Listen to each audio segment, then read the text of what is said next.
Welcome to my YouTube channel view update tech. तो कैसे हैं आप सब। आज हम कंप्यूटर नेटवर्क CS 610 का लेक्चर नंबर 11 एंड 12 इस वीडियो में क्लियर करने लगे हैं। तो बिना टाइम इसके चलते हम अपने लेक्चर की तरफ। लेकिन इससे पहले अगर आप मेरे चैनल पे फर्स्ट टाइम आए हैं तो इसको सब्सक्राइब लाजमी कीजिएगा। इंटरफेस हार्डवेयर, पिछले लेक्चर में हमने हार्डवेयर के बारे में पढ़ा था, अब हम पढ़ेंगे इंटरफेस हार्डवेयर क्या। नेटवर्क इंटरफेस हार्डवेयर के जो इंटरफेस होता है ना हार्डवेयर का, आज के हमने लेक्चर में वो बात करनी है कि ये हमारे पास इंटरफेस है। Opening the back cabinet align with IO stock, mean जो हमारे पास ये CPU होता है ना, इसके जो बैक पे होता है वो हमने ओपन करना है। Stocks for interface cards, motherboard, इसका मदरबोर्ड कह रहे हैं। बस कनेक्टर्स को रेस्ट टू द कंप्यूटर, इसके साथ बस कनेक्टर होते हैं जो कंप्यूटर रेस्ट देते हैं। प्रोसेसर और मेमोरी एंड अदर कंपोनेंट्स वो यहाँ पर होते हैं। आज हमने इसका इंटरफेस देखना हार्डवेयर का। The network connector is show below, ये हमारे पास नेटवर्क शो करवा रहा था। अब हमने नेक्स्ट क्या बात करनी है। नेक्स्ट ये देखें, ये हमारे पास NIC प्लग है उसका स्टॉक कंप्यूटर का। अगर आपने CPU वगैरह देखा हो तो फिर तो आपके लिए लेक्चर बहुत ही ज़्यादा शॉर्ट होने वाला है, क्योंकि मैं इसको वैसे ही शॉर्ट बनाऊंगा क्योंकि सबको ही पता है, जो स्टूडेंट है ना जिसको इसको तो कंप्यूटर के बारे में पता होगा, इसलिए तो उसने ये रखी है BScs है या ADP है, तभी तो उसने ये रखी है क्योंकि उसको पता है कंप्यूटर के बारे में। अब हमारे पास connect with NIC and physically networks, इसमें हमारे पास 2 कैटेगरीज है, 2 अल्टरनेटिव्स और thin ethernet varies base. Thin ethernet is 10 base T, both Ethernet. The network technology is not limited one style connection. अब हमारे पास क्या है, थिक इथरनेट। थिक इथरनेट हमारे पास क्या होता है, थिक इथरनेट वायरिंग के जो हम वायरिंग के जरिए किसी को भी सेंड करते हैं। मीन हमारे जैसे कि एक इसको हमने दिया हुआ, एक इसको दिया हुआ, एक इसको दिया हुआ, ये हमारे पास है सेंड रिसीवर। मीन ये सब एक दूसरे के साथ कनेक्ट है। कनेक्शन मल्टीप्लेक्सिंग, मल्टीप्लेक्सिंग यही चीज़ है कि हम एक ही कनेक्शन दूसरे चीज़ों के साथ भी अटैच कर लेते हैं। जैसे कि हम एक ये एग्जांपल दे सकते हैं कि हमारे वर्चुअल यूनिवर्सिटी का जो सर्वर एक है लेकिन कंप्यूटर उसके साथ कितने ज़्यादा कनेक्ट है, तो इसलिए ये हम इसको ये नाम दे सकते हैं। उसके बाद नेक्स्ट हमारे पास लेक्चर नंबर 12 है। 12 में भी सेम यही चीज़ है कि लैन वायरिंग एंड फिजिकल टोपोलॉजीज क्या होती है। 10 base T, this and other stand wiring scheme, it is commonly called 10 base T twist pair। Mean हम एक हब के साथ इन सब को कनेक्ट कर देते हैं वायरिंग के जरिए। हब्स क्या होती है, हब्स आपको मैंने बताया हुआ है कि हब्स एक हब होती है, उसके जरिए हम सब चीज़ों को कनेक्ट करते हैं। अब हमारे पास है protocol software and Ethernet wiring.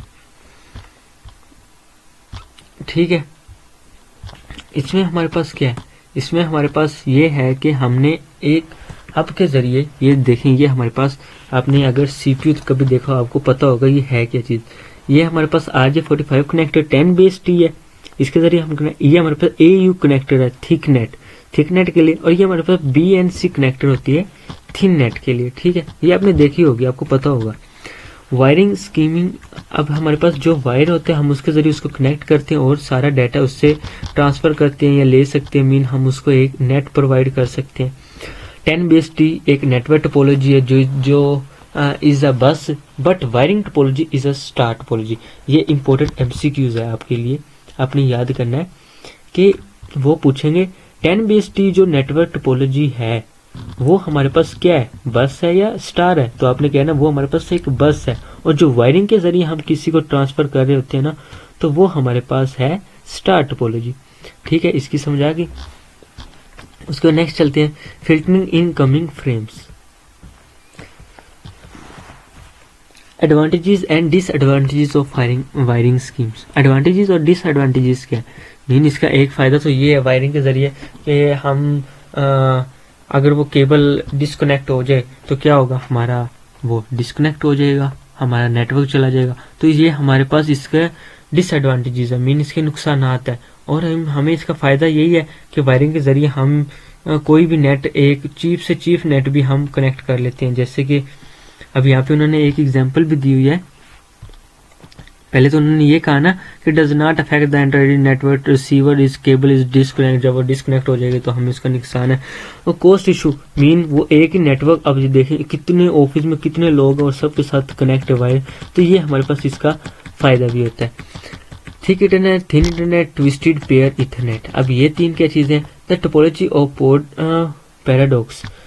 To different types of topologies, logical topology और फिजिकल टोपोलॉजी। लॉजिकल टोपोलॉजी हमारे पास ये होती है कि जो एक नेटवर्क टोपोलॉजी होती है, और जो फिजिकल होती है वो हमारे पास एक वायरिंग होती है, जिससे हम वायरिंग के जरिए एक दूसरे के साथ कनेक्ट करते हैं। जैसे हमारे जो यूनिवर्सिटी में पीसेस वगैरह हमने वो एक कनेक्ट किए हुए हैं वायरिंग के जरिए, और जो हम एक हॉटस्पॉट ऑन करते हैं तो ये हम इसको कह सकते हैं, ये हमारे पास इसका फायदा भी है, ठीक है। फिजिकली वो फिजिकली वायरिंग वाला।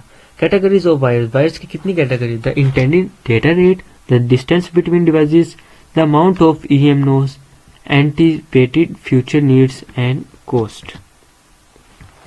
ये देखिए हमें हमारे पास कैटेगरी दी हुई है, बस ये लास्ट है हमारे पास, आज का लेक्चर बहुत छोटा था। कैटेगरी 3 क्या है? बैंडविड्थ इसकी 16 mH जेड है। टाइपिकल यूजेस क्या है? और ओल्डर है, लो स्पीड है, नेटवर्क्स है, एनालॉग टोपोलॉजीज है। इसी तरह जो हमारे पास 7 है, ये हमारे पास एक फ्यूचर पॉसिबल 10 मेगाबाइट इथरनेट है। Wiring schema and other network technologies, multi wiring schema is not limited to ethernet topology. Mean जो ज़्यादा सारी वायरिंग होती है ना, वो एक लिमिटेड इथरनेट टेक्नोलॉजी नहीं होती। Almost all together technology different wiring scheme, जैसे लोकल टास्क यूजेस, हब्स हो गई, फिजिकल स्टार हो गई, स्टिमुलेट बस टोपोलॉजी, इनको हम कह सकते हैं। But IBM token ring is use to hub star topology, stimuli logical ring is a network. तो उम्मीद करता हूँ आपको लेक्चर की समझ आई होगी। मिलते हैं इंशाल्लाह नेक्स्ट लेक्चर में। टेक केयर, अल्लाह हाफिज।